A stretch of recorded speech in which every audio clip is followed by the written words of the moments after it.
the mysterious continent of Mu.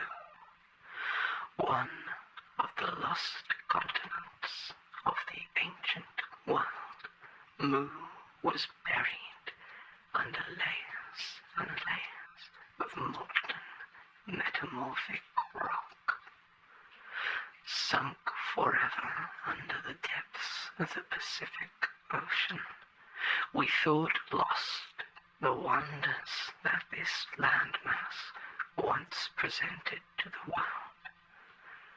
But with the advent of science and with the invention of new technology, we have been able to simulate and study some of the flora and fauna that once graced this fascinating land.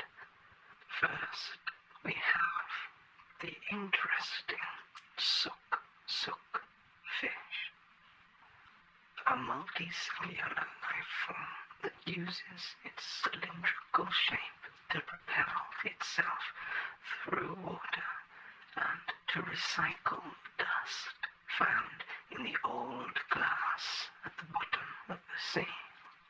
The limpy eel floats, never to find its way home. And, of course, the big ball of blow flows its way up to the surface to collect oxygen to take back blood. The big ball of blow is known as a bottom feeder, living among the spocklebok, which produces spikes that shoot oxygen into the hearts of its enemies and predators. Here in the coral, many strange creatures live and perish. For instance, these anemones are indeed enemies, for they consume all that they touch, dehydrating the fish there and leaving them as husks. And the blobfish sits and waits for prey to make its way into its massive gob. Stranger creatures still dwell in the water beneath the continent of Mu. The cuckoo octopus, aggressive and insane, swims around and never knows its own name. But the cuckoo crab, a distant relative of the octopus, is much more sensible and likes to make its home with friends inside a shell. Enemies and kin find each other friendly sometimes and cuddle under the deep, deep waves. But then we find ourselves finding things a little bit more familiar to us. For example, one of the most fascinating sea dwellers that makes its way onto land is the common suk. The suk breathes oxygen, but it can also breathe underwater. It has lungs and gills, and can typically live for up to 275 years. When tired, it makes its way to land and burrows under the sand so that enemies cannot find it, and it can remain undetected to enemy eyes and noses.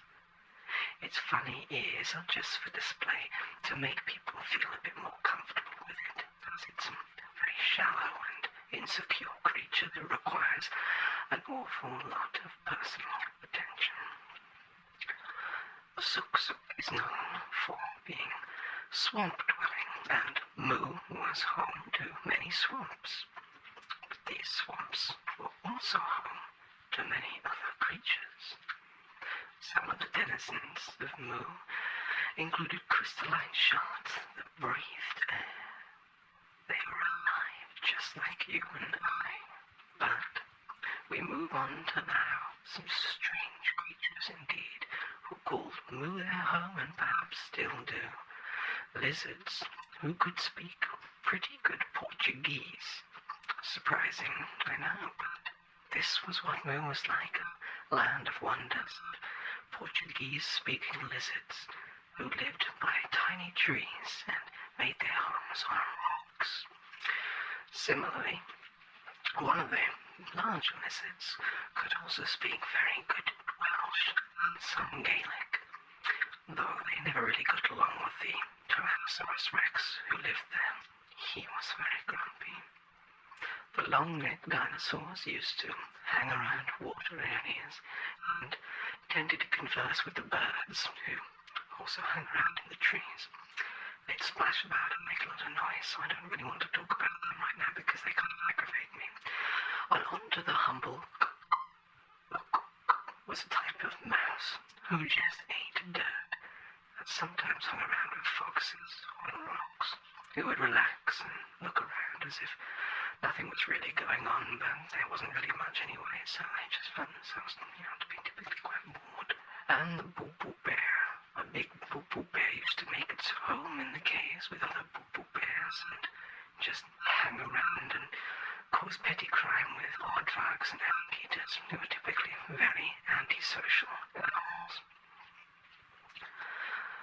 Outside, of course, what we have is the biggest vandal of Mu, which was the Korakuk. The Korakuk used to sniff around and cut down bamboo for no apparent reason, just to annoy other animals, like the snot pig, arguably the best-looking creature. Woogu-woogus used to hang around in the snow, trying desperately to find their way home, and Pokadok bears would often hang around with them, protecting them from bigger predators like icicles and poor exposure. Naturally, leaves and creatures started to get along and build caves deep down into the earth where giant egg creatures lived, and started to try to muck about looking like leaves for no apparent reason before lovely kitty cats made their way there. And these kitty cats had spots because they used to hide about the place and run up and scare other animals who would be walking around for Halloween and things like that. It was a really good time. The zebra tiger, the only tiger with stripes. And of course, the buck-buck lizard, which was known for, you guessed it, speaking with a West Australian accent. Very unusual, but not unheard of. I'm not particularly interested in birds, so I'll try to gloss over these bits, but you get the idea. They scream a lot, and pretty useless, almost as useless as human babies.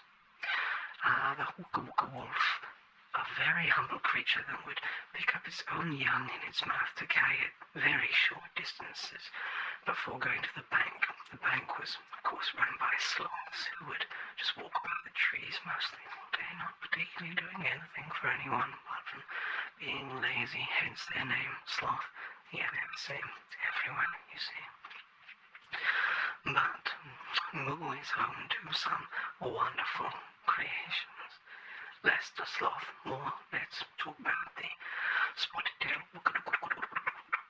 And the spotted tail used to just sit down on a tree and then suddenly jump around his friends. The common bamboo badger. Yes, what a wonderful creature there, the common bamboo badger. He used to make friends with the big eye, small fingers, just there, as you can see. Big eye, small fingers, of course. A real gentleman in Mu, considered one of the great gentlemen of the time. Like, prove that it could hang upside down from branches and things like that. And of course, the armless head ape. What a character. I remember having a few drinks with him back in the 1920s. Absolute bugger when he got drunk, though, I'll tell you that. Very good at climbing. Yes, as you can see there. Well, I suppose that's about it for this documentary about some of the creatures on Mu. We miss it, and, well, we really do miss Mu. And we hope Mu miss us too. Good night.